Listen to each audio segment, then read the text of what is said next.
Welcome to Higher Learning. I am your host, Oz Rashid. This isn't just a podcast, it's a front row seat to how elite leaders build iconic teams. The kind of leaders who spot potential others overlook, who build cultures people don't want to leave, and who set the bar and then raise it. Whether you're a founder, a hiring manager, or just obsessed with building things the right way, this is your spot. First time here, welcome. Hit that subscribe button, drop a rating, and tell a friend who gets it. To our longtime listeners, appreciate you. Now let's get into it. So today's guest is someone very special. We're joined by Jaime Gabriel. Jaime is a powerhouse in HR leadership who spent over 2 decades shaping talent strategies for some of the most recognized name in business. She most recently served as the SVP of Talent Strategy and Experience at Altice USA, where she led a 60-person team across talent management, DEI, culture, internal communications, and people experience. Her career has spanned major enterprises like American Express, Northwell Health, and Altice, where she's turned HR from a back office function into a strategic lever. She's not just a people leader, she's a talent strategist. Jaime, how the heck are you doing today? I'm great, Oz. Thanks for having me. Of course. What did you think of that intro? I mean, I was listening to it going like, oh my goodness, who's saying all this stuff about me? Sounds awesome. Hey, listen, we got a spotlight on the guests. We love to talk about your experience. We're so grateful for you being here. Got a lot to get into. So we talked a little bit already about, you've had this career that's really kind of spanned HR, and you've worked for some really big brands, but I'm always interested to know, how did you first get involved with HR? Like, was it something that you were a young girl kind of hoping and wishing that you could get into HR? Was it something you fell into? Tell us. Yeah, no, there are no like kindergarten recordings of me saying, hey, I can't wait to be like an HR lady one day. That doesn't exist.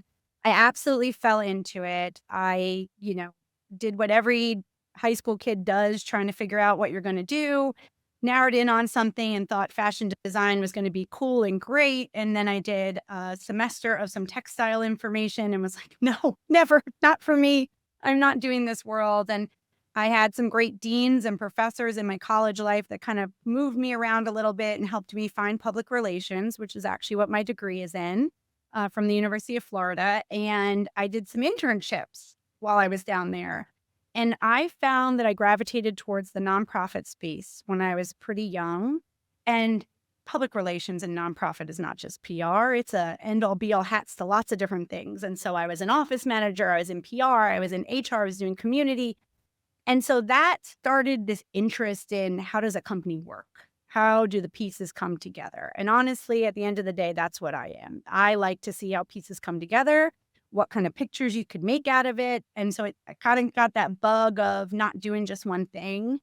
And I started to meet people in the recruiting space as I was interviewing for the PR job that mom and dad wanted me to go get to prove that my degree was worth something.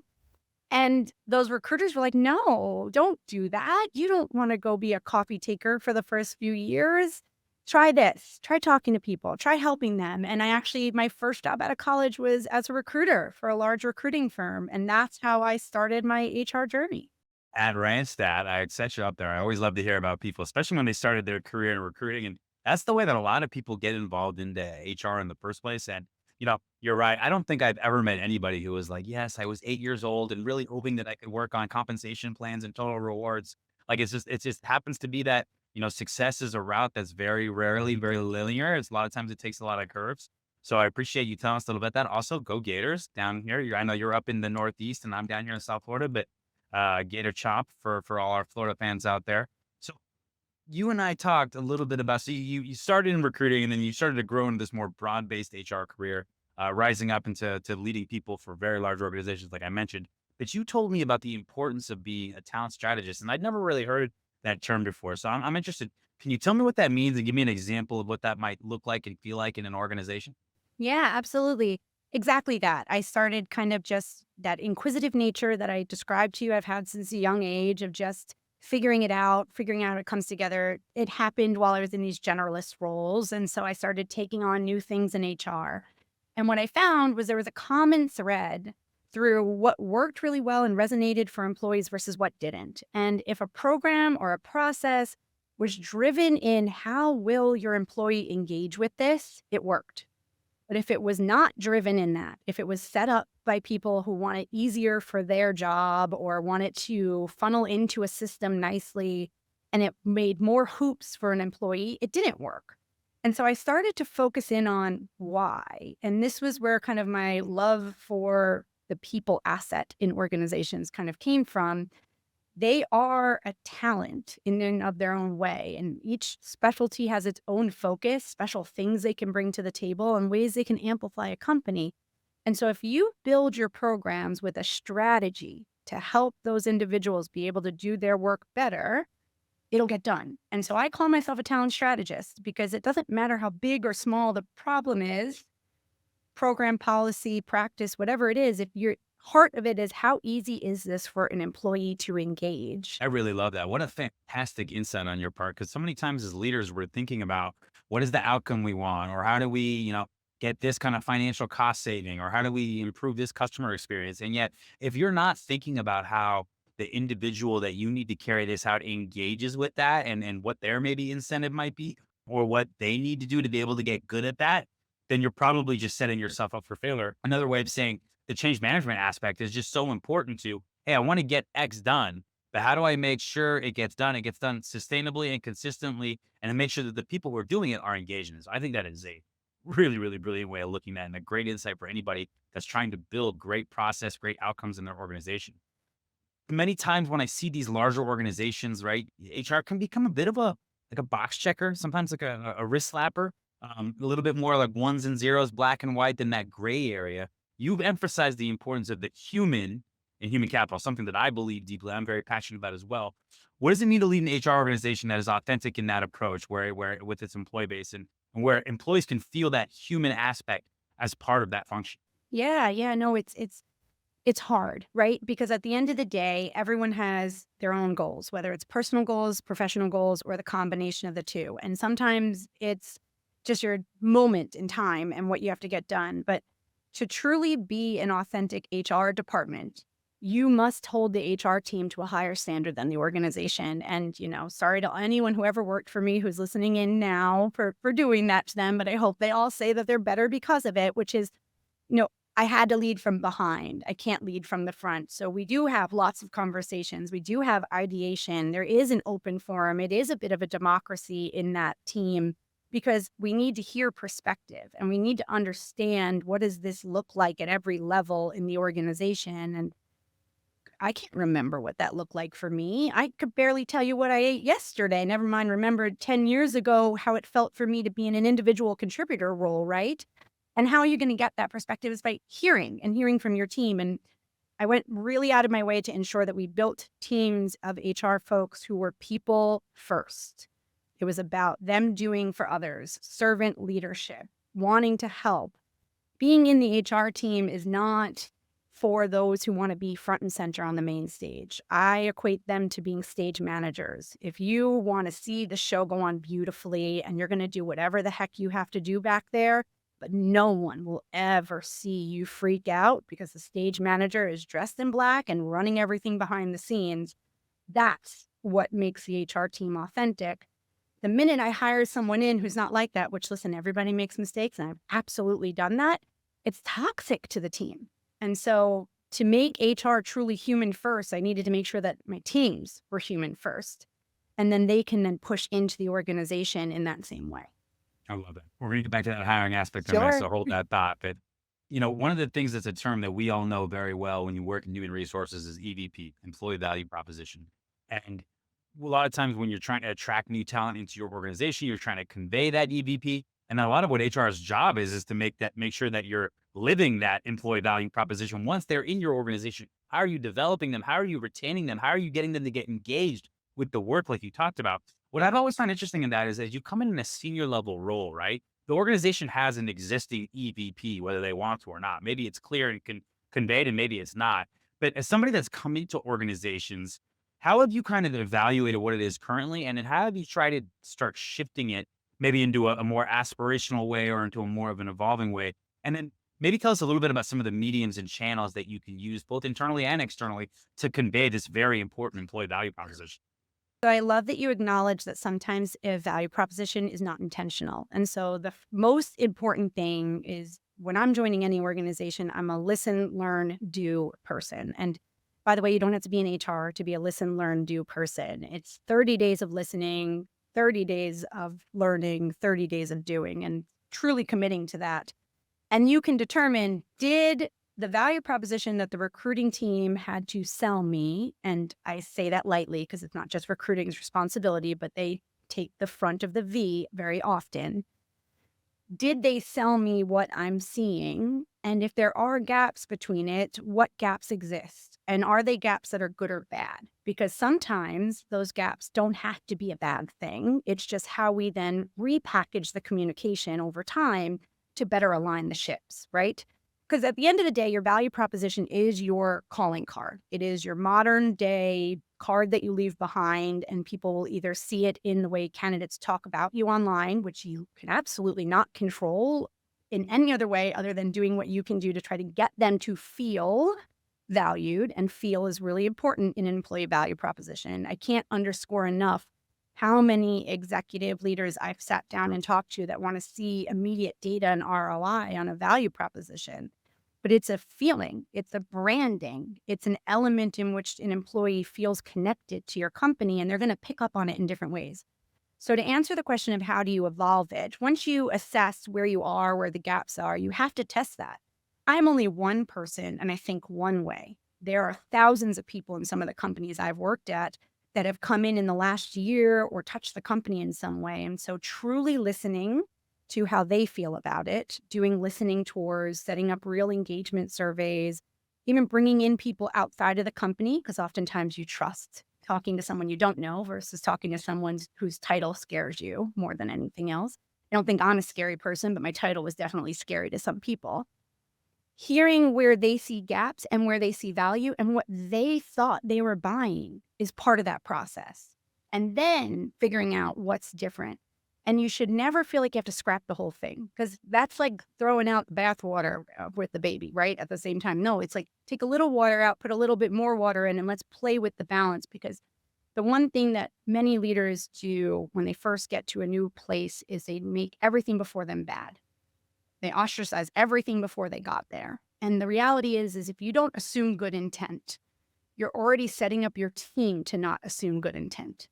They see that your opinion is that if it's not from under you, it can't be good. And that's just wrong. There are many companies out there who are going to be phenomenally profitable, and I'm never going to work for them. That doesn't mean that they're bad, right? They have great people. And so there's an element of then figuring out how you slightly evolve what you have. If it's really that far off, then yeah, maybe you'll kick off a new campaign. You'll think about a big program push. But at the end of the day, it's going to come back to what I said to you at the beginning. What and how do the employees digest this? Because if your value proposition doesn't give them anything, if it doesn't give them something to connect to or attach to, it doesn't matter. It needs to have something that lives with it. And I will add, even the best value propositions need to be tweaked over time, because the world changes around them and we're living, breathing people that run their companies. And so having the same thing that you had 15 years ago exactly the same way, it's not going to be the same. 15 years ago, you and I were faxing with fax machines, and we didn't even know you can scan stuff through an iPhone. Now we're going to talk about how like our iPhone can figure out what we're thinking before we even get there. It's just things evolve. And so value proposition shouldn't be this big, scary thing that only big companies get. It needs to be something that you're constantly working towards along the way. But I will say it's important.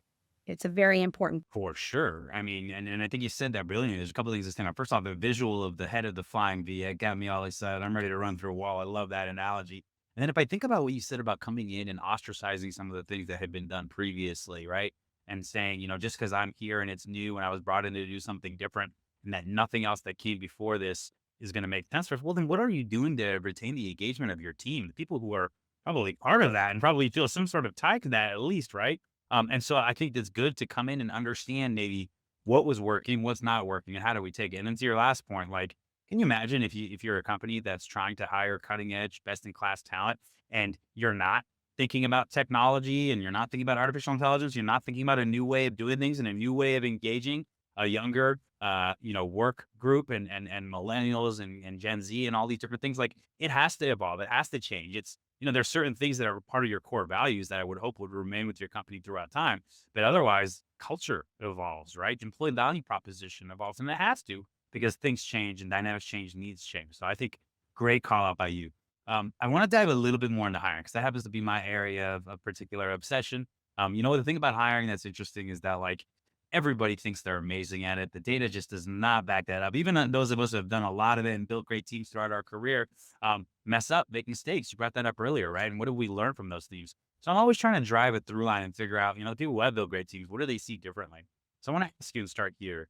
If we had to ask about a core hiring philosophy for people that you want to bring into your team or maybe for the organization at large, what is that? What are you looking? Yeah, so I have two different sides of that. From my team standpoint, having led large talent acquisition teams and talent management teams and even business partner teams, my philosophy there is if you are not buttoned up and ready and you don't know how it's going to feel as a candidate, we don't go to market. Because the more you allow the spin to occur, the less likely we are to find the right person, right? I mean, we all hit that moment. I've used the analogy with my teams before. When you're hangry and you go food shopping, you're going to buy things you don't need, right? But if you go and you are full and you got your list and you have a priority, you're in and out of that food store in 20 minutes and you didn't get anything you didn't need. You got everything you wanted, right? So why would we make such an impactful decision on our organization and someone's life? Because the reality is someone is making a personal decision to take a bet on coming to work with us. They don't want to make that bet for it to fail. Innately, they want it to be successful. So why wouldn't we put the time and energy into making it accurate? So that's my philosophy for in-house, right? For when you're there. But for my own team, when I'm hiring people and I want to know like, hey, we're about to go to market for someone, obviously I need to make sure all those things are in order before we do it. For me, I'm looking for 80%. That's my philosophy. I want you to be able to hit the ground running for at least 80%. And here's why. If you can do more than that, great. I'm not going to turn you down. But your 80% means that there's 20% there that I can give you something to help you grow, but you might be able to innovate me in something I don't know because there's a part of you that you've not done the things that I need you to do. I don't want Jaime Gabriels replicated everywhere. In fact, I want the complete opposite of me on most of my teams. My direct reports have always brought to the table something I couldn't do, and I value that. So my philosophy has always been about the team balance more than anything else. I really love that. If I asked you about a memorable interview experience you've had, you don't got to name names, but if there's one that comes to mind, maybe you were interviewing or you were interviewing somebody else, anything come to mind? I mean, plenty come to mind. I've interviewed many, so I think I'll take more of the vulnerable. I'll tell you about me because then I don't have to name any names there. Amazing interview I had almost 2 years before I actually took the job. I was speaking with a company Which and when I was at Northwell Health, Northwell, okay. and I ended up coming to them almost 2 years later to lead a community hospital for them. But I was speaking to them 2 years beforehand for a smaller hospital in their system that was looking for really a number two to kind of groom. And from their job description and my resume lined up. But after we went through the interview process, they were like, it's not, this is kind of too junior for you. And we don't think that this is going to be the right spot. And I was not in a aggressive state that I needed to leave where I was. So I was, great and fine. What I loved about it was that it was a very honest interview. Everyone was very clear at the end of each conversation to be like, wow, I think that some of these things we need out of you are probably going to be boring for you. And I'm just going to be honest with you, which I appreciate it because at the end of the day, I'm going to come back to it over and over again. People make bets on their life to go work somewhere because they want it to work out. And so if you can't be honest with them during the interview process and make them understand the good, the bad, and the ugly, then why would they take the bet on you? But what ended up really standing out is we hit it off as people. We got along, our philosophies got along, and we stayed in contact. I'm not talking like a weekly touch base, but once a quarter or so. And then there was some leadership changes and they needed some bigger roles. And the minute that happened, I got the phone call. Hey, will you come talk to 2 more people? Everyone else knows you, loves you. Will you talk to these 2 others for this specific hospital? And the honesty was still there. Why me? Why the role? What it could look like? Concerns. and ended up doing some amazing work there. So, for me, that was a standout one. And meanwhile, it took almost 2 years. So you'd imagine that I would have been a disgruntled candidate, right? But I wasn't, because I was in the know and I agreed with them. I agreed with the feedback they were giving me because it was real and live along the way. Yeah, a few things stand out there. So one is creating a great candidate experience. I think it's one of the most underrated forms of marketing any organization, particularly any big organization, has, in that you are when somebody comes to interact with you, they're judging your services, your products, what it's like to work there based on how that interview process goes. If you show up late, if they have no feedback, if you ghost them, it's like all these different situations. That really reflects poorly on the organization. These small things are things that are easier to control. Look at how the experience went with you, where they were being candid and giving you very candid feedback on why they weren't sure it was going to be a fit for you. You appreciated that. And then 2 years later, you ended up coming back and playing a big role in the organization. I'm thinking of two people I have in our organization that have been here 9 and 10 years respectively. And we actually ended up not hiring them initially, but left off on a good spot. And they ended up coming back. And now they've been with our organization for close to a decade in both cases. And you wouldn't have thought that necessarily as the interviews ended. And so keeping that experience, there's no reason not to do that, because you never know how things are going to work out.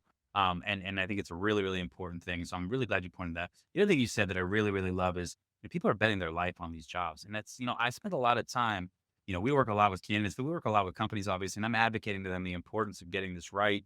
What a great hire can mean versus a good hire versus a bad hire, and what the financial impact of this. But the reality of the situation is it's way more impactful at the individual level. And the company can, let somebody go and then rehire and open a job again, right? But if a person makes the wrong job, we've all been there. No one wants to go look on their resume and have a bunch of hopping, right? And so it's like, when I got to stay here 2 years to at least prove that I can make it, and I'm in a miserable situation, right? That's tough. And so it's just as important that you are getting an accurate representation and realistic preview of what it's like to work at that company, right? To make sure that you make the right decision. I think the framing of they're betting their life on that, to a degree, that's true, because, it really changes everything when you get a new job, your commute, your compensation, your relationships, your growth, the people you meet, like, it's a big deal. So I'm really with you on that. I think companies need to take that super, super seriously. And the best ones do. So great call out by you. Um, what about a favorite question? Do you have a favorite question you like to ask in interviews? I do. I obviously there's some that are more like SME driven, but I'm a behavioral question person. I don't really need, especially at a certain level, I don't need you to prove to me that you got the technical chops. I want to know, how introspective are you? How thoughtful are you? Because if you're going to become a leader, or you're joining as a leader, being an empathetic leader is the number one way to ensure that you're thinking about humans first. I love to ask people straight out of the gate, how do you work best? It's a question that could be answered pretty flippantly, like, I get along with everyone, I'm great. And guess what? You're not getting past me on that, because you didn't show any introspection, right? If you ask me that question, you can ask me it on the street, you can ask me it in a suit. I'm going to answer it the same way. I work best when I know someone trusts me. I work best when I work with people that are going to have a natural interest in the project we're working on, and I'm surrounded by them. And I work best when we have a North Star. The North Star doesn't have to be big. It could be something like, we need to get this handbook updated in a week, but at least it's something that when we get to a moment of contention, which we should, because debate leads to really good innovation, that we can then turn to each other and say, well, what is best for our North Star? And so for me, that's how I work best. I can work with different personalities, of course, but there are certain personalities that like to trust each other, and there's certain that do better in having a North Star, and that's how I work best. The reason it matters to me is because it shows that you've reflected, that you've allowed your life experiences to not just be victimized and saying how things were bad in other places, but what could I do better? Where can I be better at this? And that's how I've learned these things about myself, right? That wasn't great for me. It wasn't great because I actually didn't trust the person and they didn't trust me. So that's something I need to figure out, is how I'm going to trust them. And it shows me that there's a maturity to how you're going to approach your role. So I love any behavioral question, but how you work best is my favorite. That's a great one. And like you said, it's a little bit open ended. And so people can be really flippant with it, or they can be super introspective. And it's going to tell you a lot about the candidate by the way they handle that. I think it's a good. I'll write that one down. I'm going to add that to the repertoire. Finding the right talent for your team doesn't have to be a struggle. Meet Aon Hire, the world's first hiring experience management platform designed to transform the way you hire. Powered by AI, Aon Hire takes the hassle out of every step in the process. From smart resume analysis to customized interview questions, it saves you time, money, and effort. Plus, with real-time insights from every interview, you can quickly identify top candidates, reduce turnover, and stay on budget. And forget about note-taking, Aon Hire takes care of that for you. Ready to revolutionize your hiring process? Visit aonhire.com and get started today. We talked about candidate experience. We've shared something. What do you think creates a great candidate experience? What do you like to implement within your structure, your organization to create a great candidate experience? Absolutely. I think there's lots of things you can do, and there's definitely great ways to make candidates feel more engaged. You can maximize things in your ATSs, things like that. But to me, at the end of the day, a recruiter's relationship with a candidate is the most important part of the experience to me, to the point we were talking about. Timing is everything, and you never know if a great candidate's going to come back later. And that experience comes from not committing to something you can't do. It's okay to not have the answers. Everyone knows the recruiter is not the final decision maker. That's not a secret. But telling me that you're meeting with the client on Thursday and you're going to get back to me on Friday, and then I don't hear from you till the following Wednesday, just don't tell me that. Tell me that you're going to catch up and you hope to be back to me in a week's time. Or how about this? If you do say that and then something happens and a schedule gets moved, how about a nice little note saying, hey, I know I told you it was going to be Thursday. It's got pushed out to next week. I will get back to you. Those simple little things that we do, we make time for what's important, that we would want to be treated ourselves, right? And people miss that stuff so often. And it's just the little things that can make such a big difference. Totally, totally. And I will give a shout out to all of our recruiter friends who are listening in, right? Rec load is crazy. We get it. Sometimes you're not in a spot to remember every candidate. We recognize that not every hiring manager trusts their recruiter in the way they should, where they just want to see their, top individuals. They might be someone who wants to fish through every resume. I've been there, done that. I don't recommend anyone doing that, by the way, to all those hiring leaders listening. Trust your recruiter and they can help you a lot more. But I get that sometimes there's too much on the plate is really where I'm going. So if you can't remember to do the follow-up because you didn't get it done, then just don't say it. Give honesty to what you're capable of doing, right? There's also this element of feedback. If you can tell someone what's going on, make sure that you're ready to have the conversation. I've seen interactions where it's, oh, just not a good cultural fit, or, oh, we're going in a different direction, or, oh, there was something else there. That's going to frustrate the person because that's not anything tangible. You're better off just saying, I have to be honest with you. We think you're a phenomenal candidate. We're just going in another direction. And then there's nothing for me to dance with. It is what it is. I might be annoyed with you, but you can bounce back and maybe recruit me again later. But these kind of open-ended, barely there feedback moments, you're leaving the candidate in a position to say, but wait, I do have that. You just didn't ask me about that. Or wait, I can do that. You just don't know that about me. Because oftentimes there is a lot of speed going to the interview process, and no one's expecting recruiters to know about my 20 plus year history, right? So you're basing it on what I put in a resume, but my resume can't be 9 pages long either. So it's not going to have every bullet point of everything I'm capable of doing. And so for me, it's don't commit to what you can't do. Yeah, the thing that I used to recruit. It's been a long time now. I was back in the days with pre-LinkedIn and cold calling into companies and things like that. But when I recruited, I remember the compliment that I got the most was when I would actually call a candidate and say, hey, you didn't get the interview because they didn't feel like you had enough integration experience, or they didn't feel like you were the right fit culturally, or, I would have people stop and then just say, you know what, thank you so much for telling me that. Because what I really believe is that you're not the perfect fit for every job. That doesn't make you good, bad, or indifferent. It's all fit, right? Just like relationships.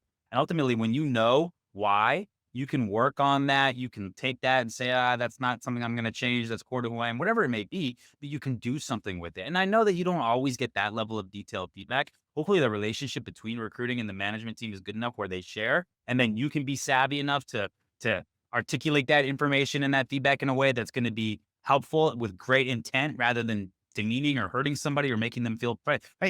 I'm a big believer that there's a good way and a bad way to say pretty much anything. So choosing your words properly, but giving good feedback and being candid about it, I think it's selfish. Otherwise, to be honest, you're more worried about being, making it easy on yourself or well-liked than you are about trying to help the person. I think we'd all be better off if we were trying to help the person, particularly on the recruiting side.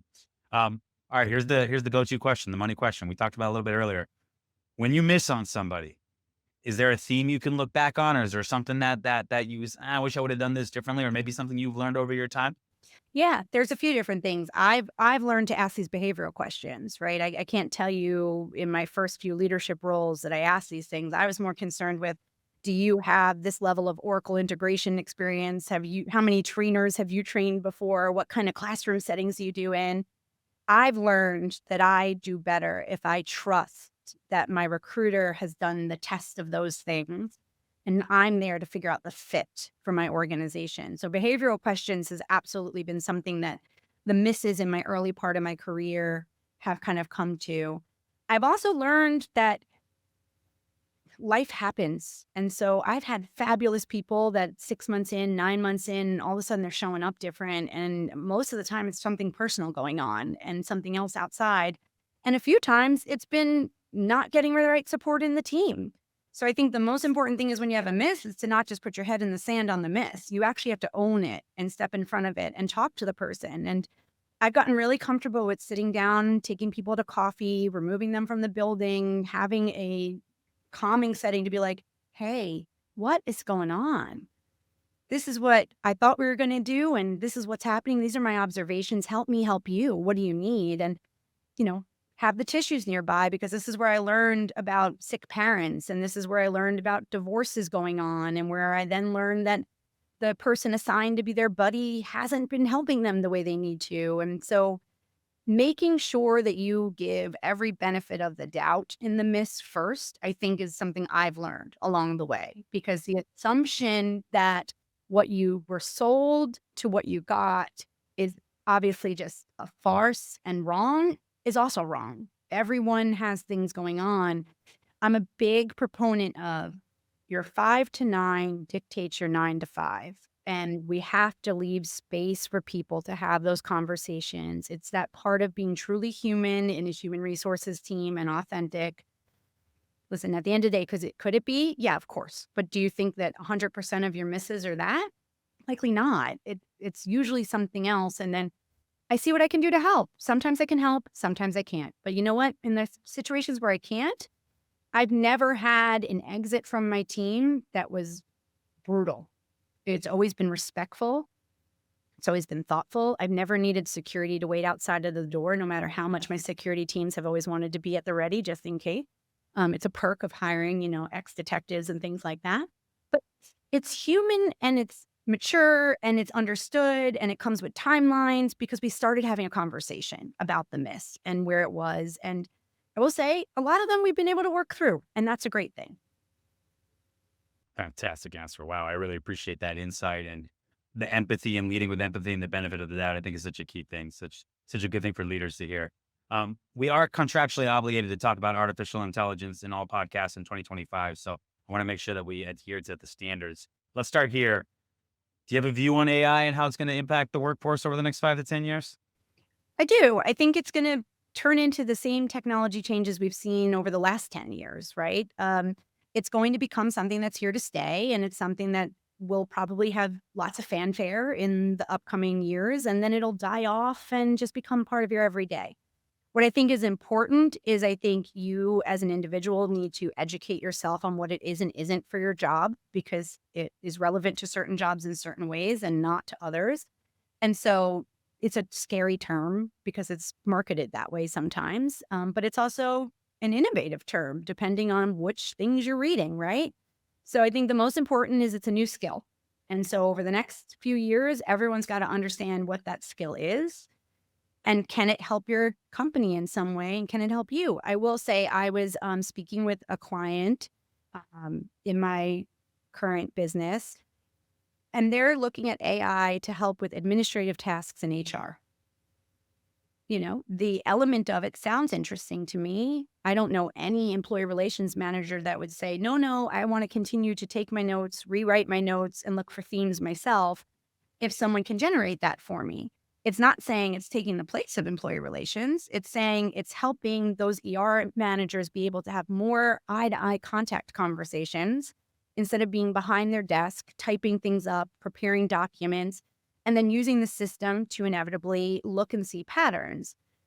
I have tons of follow-up questions, of course, and I'm going to continue to work with them as a client to make sure that it meets all the other HR things that we have concerns with. But to me, it's something that's going to just be here to stay, and we have to learn to work with it. It's not going to fully replace. Yeah, I love that way you said it is a skill. And what it really does is it's going to up level the type of work that you're doing, right? The role and responsibilities tend to probably stay somewhat similar, but the type of work that you're doing, where you're spending your time, how productive you're being in that time, right, is going to be very, very different. For instance, there was a day where we had filing cabinets, right? We used to do that. And then if you had to search for it, you'd have to go through. And now we moved to Microsoft Word and Excel and different operating systems. And now we have all different types of search functionality. So what is AI going to be able to take off of our place so that we can spend our time on that higher value work, that work that we couldn't get to, the work that we've always wanted to do, the work that hopefully is more challenging and more purposeful, right? Because employee relations is not about just automating with AI. There's some things, obviously, like you said, like catching themes and note taking and things like that AI can help with. But employee relations is about human interaction and understanding the other person and what's going there. And that's not something that technology is going to replace. So I think that's a really good call out. What about particularly, I mean, you mentioned a little bit in HR. Do you have any other strong opinions on where are going to be the first use cases in HR for AI? Yeah, I think in HR, employee relations is a pretty easy focus because of how much different note taking happens, right? And there's unnecessary biases in ER for no other reason than you have so many human personalities going on. So I think it's a great place to put it into. I do think AI can take over some of the employee engagement listening tour type things, whether it's really just listening while someone like myself is talking to a group, or if it's allowing employees to communicate into surveys and getting data quickly. Really, that analytical aspect of HR is probably a place that you can see some of this happening, especially when you think about what tools employees touch today. Many companies have an intranet, they have a Slack or some sort of instant messenger tool that will allow AI to be able to pick up themes and the energy of what's going on in the organization.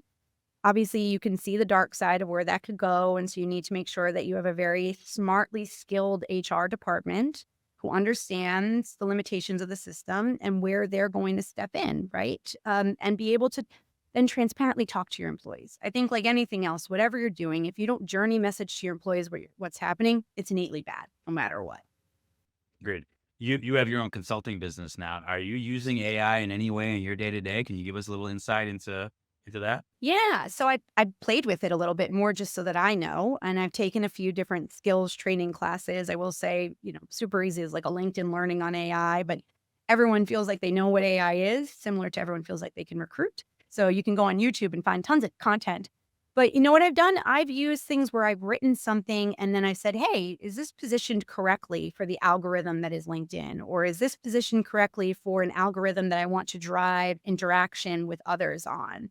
And AI has actually given me feedback on it. Like, no, actually, you're using too many words, or, visuals are actually really something that's really working right now on LinkedIn. Remove hashtags for this because it's not something that, individuals are gravitating towards. So I've used it almost as like, I'm going to say like an intern to talk to, right? Because I'm just me right now as an individual consultant, which I'm absolutely loving, that kind of freedom of the leadership portion not being there and being able to drive work. But sometimes the dog doesn't answer when I say stuff out loud. So, I've tried it with AI and I will say it's been helpful.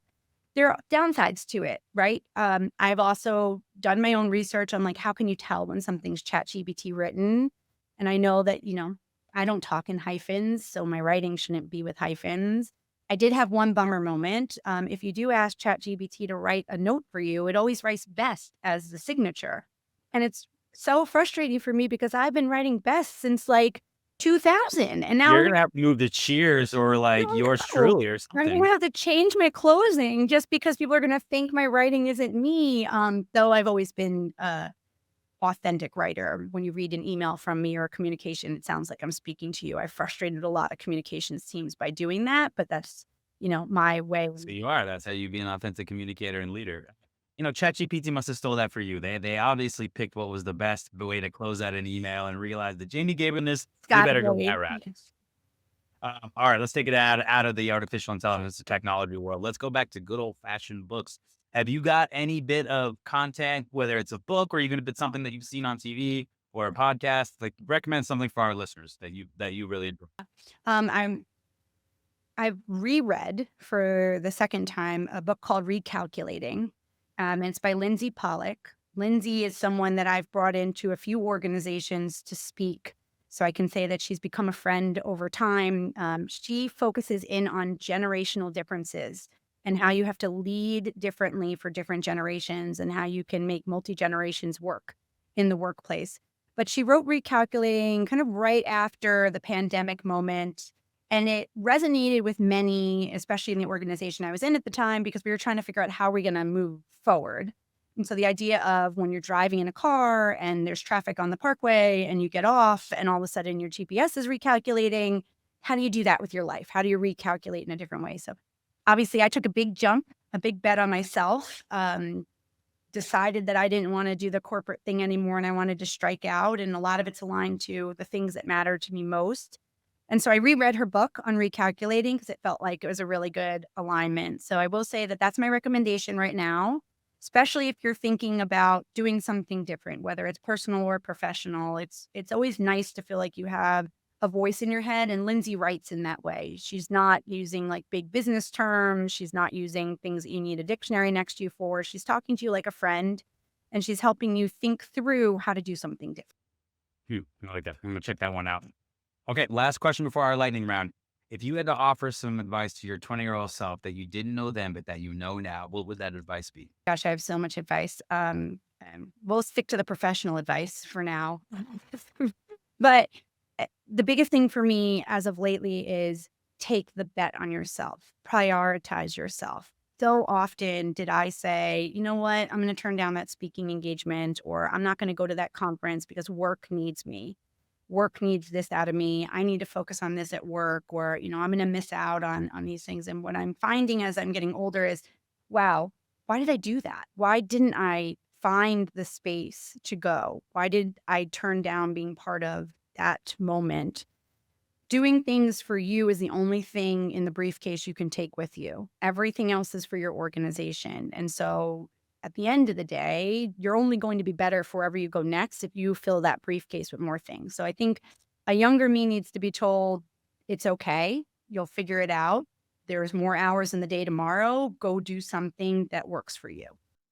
What great advice. Hopefully there's somebody listening to that needed to hear that, taking a bet on yourself. Very, very important. Good stuff, Jamie. All right, we're going to go to our lightning round. You know some of these questions, but you don't know most of them. We're going to start here.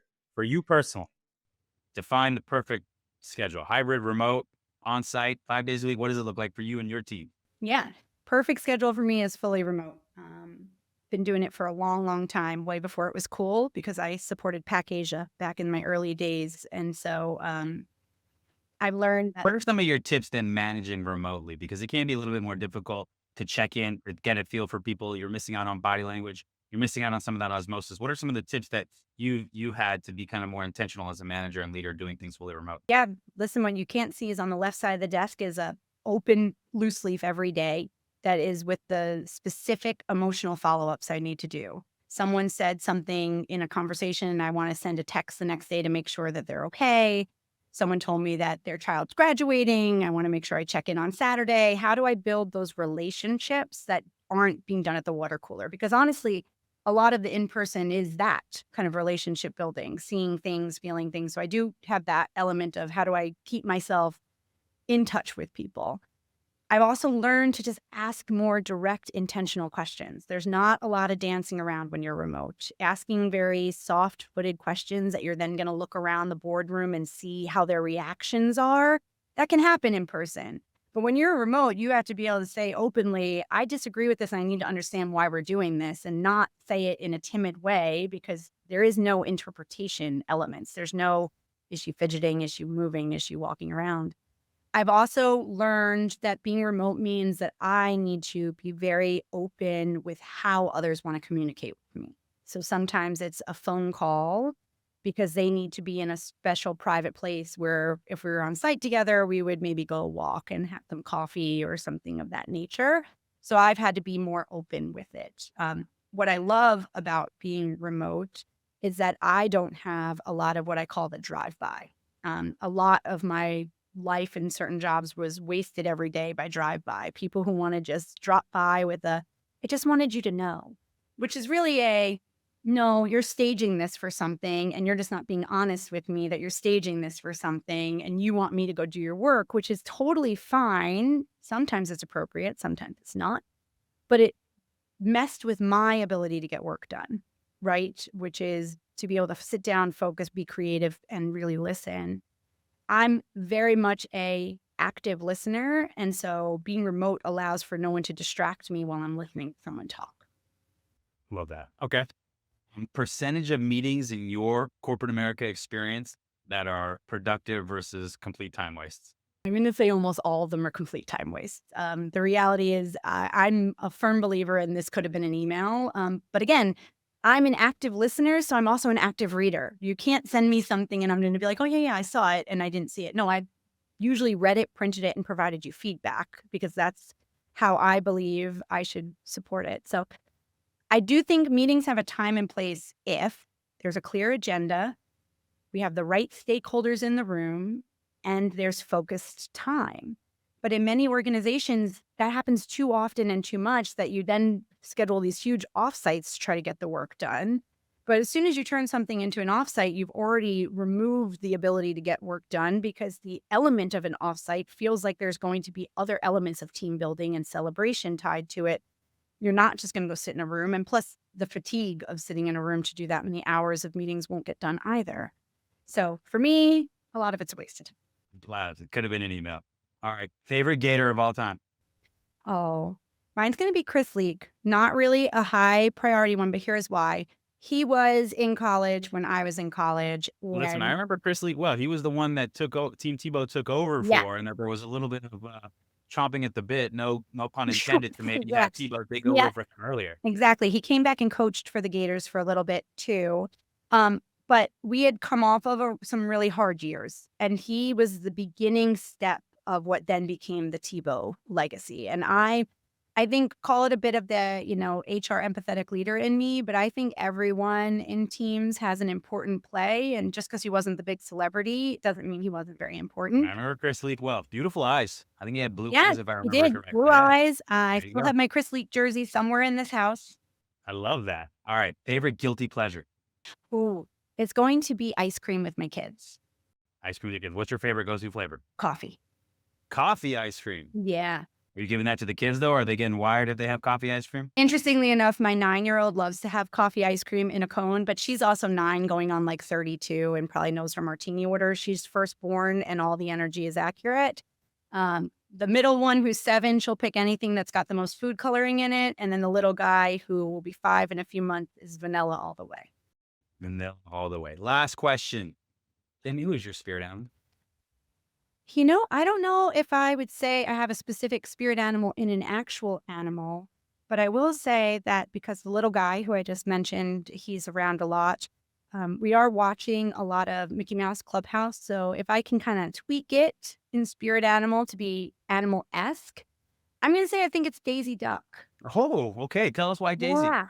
So Daisy, first of all, she's a ride or die friend. She's amazing. She is like at the side of Donald, no matter how silly he's being. She's always there to help Minnie with her bow shop. And she's always got a positive attitude. And she's constantly ready to just jump in and lend a hand, but also down for the adventure. She's going to go into the jungle with Goofy whenever she needs to. So for me right now, it's Daisy. That's the best breakdown of Daisy Duck I've ever heard. Hot dog, hot diggity dog. Jamie, I really appreciate you spending a little time with me. Thanks for coming on the show. Yeah, of I course. can't wait to keep the conversation going. Thanks so much. Yeah, thanks for having me. All right, talk to you later.